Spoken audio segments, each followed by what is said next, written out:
শুক্রবার মানে পবিত্র একটা দিন, শুক্রবার মানে শান্তির একটা দিন। আজকের এই দিনে ছোটো বড় গরিব ধনী সবারই দোয়া কবুল হয়। হ্যালো এভরিওয়ান, আসসালামু আলাইকুম। তো সবাই কেমন আছেন? আজকে আমি চলে আসলাম একটা ছোট্ট ব্লগ নিয়ে। তো দেখেন, আজকে শুক্রবার দিন ফ্যামিলিকে তো ভালো মন্দ কিছু খাওয়াতে হয়, তাই আমি আজকে ছোটোখাটো একটা আয়োজন করলাম আমার ফ্যামিলির জন্য।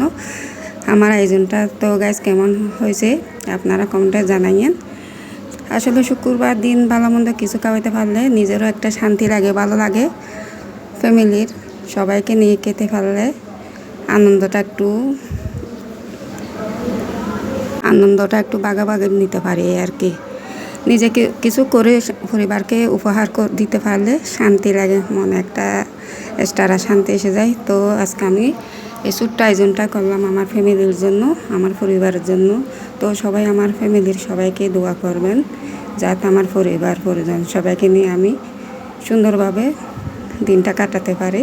তো সবাই ভালো থাকবেন, সুস্থ থাকবেন, সবার জন্য শুভকামনা রইল। আল্লাহ হাফেজ।